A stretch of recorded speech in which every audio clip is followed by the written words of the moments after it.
Olá, tudo bem? Você gosta de botânica? Botânica é muito interessante, é muito importante que a gente saiba pelo menos um pouquinho sobre botânica. E é um assunto bastante vasto, é um tema, uma área de estudo bastante vasta. E por isso algumas pessoas podem achar um pouco complexo, um pouco complicado demais. Mas não precisa ser assim. Botânica pode ser um assunto bastante leve, intuitivo, tem exceções, a gente vai entendendo à medida com que a gente vai estudando as plantas. E para isso, a gente precisa partir de um ponto, partir dos conceitos básicos sobre botânica, sobre as plantas e ir nos aprofundando à medida que nós vamos estudando, certo? Então vamos nessa comigo. Nós vamos hoje introduzir a botânica, o conceito de plantas, ver alguns conceitos básicos sobre esse assunto, certo? Vamos nessa. Bom, primeiro, botânica é uma palavra que vem do termo grego botané. E botânica nada mais é do que a ciência das plantas. Essa designação foi proposta por Pedâneo Dioscórides, um autor greco-romano que viveu no século I. Esse cara, ele é considerado o fundador da farmacognosia, que é o estudo dos princípios ativos naturais. Então, lá no século I, esse cara vinha estudando as plantas e o seu uso medicinal pela humanidade. Agora, vamos ver qual o conceito das plantas. Se a botânica é a ciência das plantas, estuda as plantas, como é que nós podemos caracterizá-las?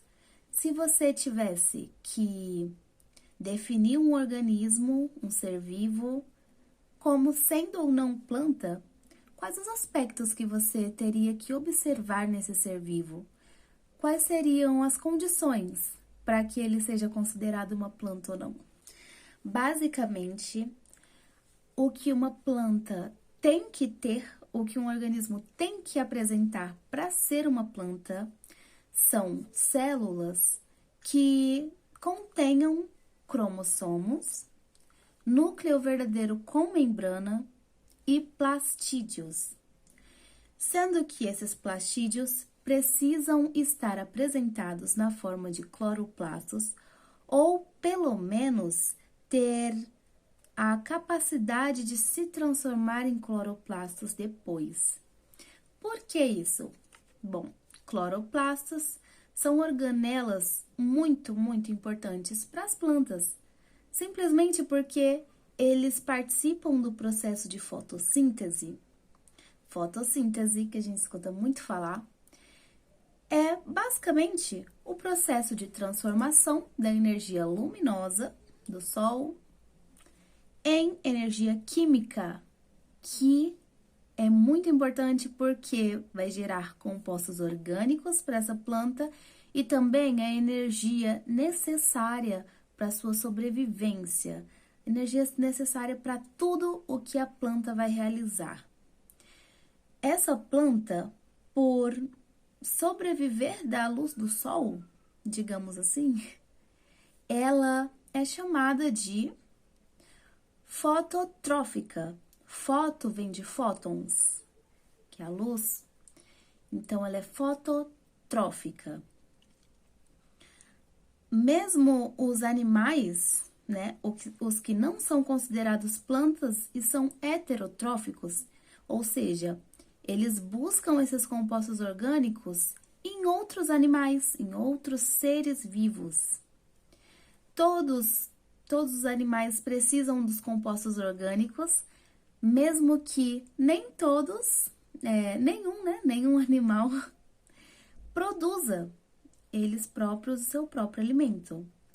Somente as plantas e alguns outros organismos, que nós veremos mais para frente, são capazes de produzir o seu próprio alimento, certo?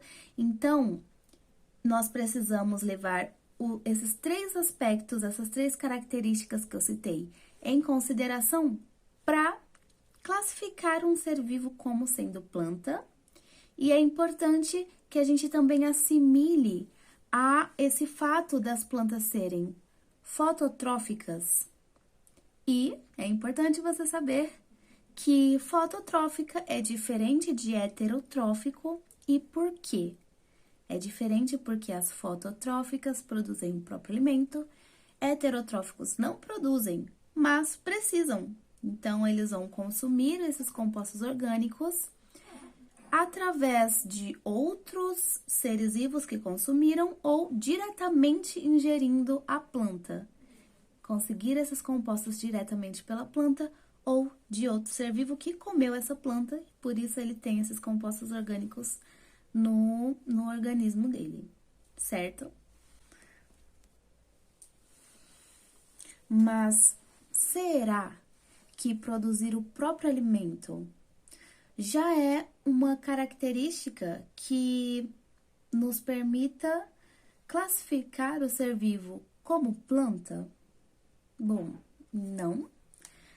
Alguns seres são autotróficos, mas não necessariamente são plantas. Nós podemos usar como exemplo seres do reino protista, que no reino protista existem seres heterotróficos e autotróficos. Autotrófico produz o próprio alimento. Como exemplo, nós podemos olhar para os seres flagelados, que são seres unicelulares, ou seja, ele é formado por apenas uma célula e ele é flagelado. Nessa célula tem uma caudinha que é usada para locomoção e geralmente também para alimentação desse ser. Nos flagelados, nós temos alguns gêneros e dentro deles nós temos os zooflagelados, que são seres heterotróficos, e nós temos também os fitoflagelados, que são seres autotróficos. Eles possuem cloroplastos, mas eles não são considerados plantas, eles são considerados algas. Basicamente, as algas têm de diferente das plantas que elas não possuem raízes, nem flores, nem frutos, certo? Basicamente isso. Bom, agora que nós já vimos o exemplo dos fitoflagelados, que apesar de serem autotróficos e possuírem cloroplasto, não são considerados plantas e sim algas, nós veremos o exemplo de outros seres autotróficos do reino Monera, que também são unicelulares, são as bactérias e as árqueas. As bactérias e as árqueas são distintos bioquimicamente e geneticamente, porém são similares morfologicamente, suas células são parecidas. Em ambos os organismos, nós vemos que não existem cloroplastos, não existe núcleo verdadeiro, e isso já desclassifica as bactérias e as árqueas como plantas. Porém, alguns organismos desses grupos são autotróficos. Porém, apesar de poderem ser fotoautotróficos, usarem a luz, a energia luminosa para produzirem seus compostos orgânicos, esse é um processo totalmente diferente do que ocorre nas plantas. E essas células são células fundamentalmente diferentes das células das plantas. Por quê? Agora nós vamos para outro conceito muito importante. Existem dois tipos de células: as células procariotas e as células eucariotas. As células procariotas, que são as das bactérias e das árqueas, são células basicamente sem núcleo verdadeiro. Pró vem de antes e cariota de carion, que quer dizer núcleo. Então, antes do núcleo, são células que existiram nos primórdios, então foi a primeira célula a existir. A célula ainda não tinha desenvolvido, né, os modos de vida ainda não tinham desenvolvido o núcleo verdadeiro em suas células. Então, procariota, antes do núcleo. Já a célula das plantas, as células vegetais, as células dos animais, as células dos fungos, são células eucariotas. Eu vem de verdadeiro, cariota, núcleo, núcleo verdadeiro com membrana.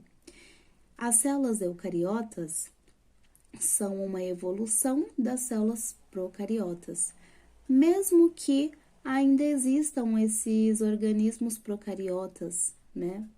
Mesmo assim, as células eucariotas existem porque são uma evolução dessas primeiras.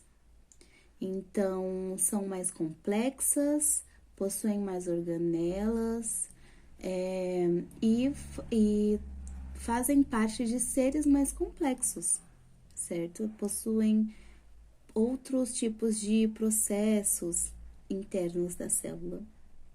Apesar das diferenças que nós vemos entre as células procariotas e eucariotas, observa-se que em ambas ocorrem processos em comum, processos básicos em comum. Isso leva a crer que todos os organismos vivos, eles derivaram de uma única origem monofilética, ou seja, partiram todos do mesmo princípio e da mesma origem. Então, nas próximas aulas, nós vamos nos aprofundar mais, esse barulhinho é do meu bebê que tá ali dormindo, nós vamos nos aprofundar mais no estudo dessas células, desses seres, tendo em mente que alguns processos são parecidos, o que torna esse estudo cada vez mais intuitivo, cada vez mais fluido, você vai ligando uma coisa a outra e daí dá tudo certo, tá? Então, até a próxima aula. Muito obrigada por estar assistindo até aqui e eu espero que vocês tenham entendido, que vocês tenham gostado e que vocês vão fazendo essa ligação de um assunto a outro. Essa é a minha primeira aula aqui, então espero que tenham gostado e até a próxima. Vou ir fazendo uma série de conteúdos que um se liga no outro sobre botânica. Então, beijo, até mais!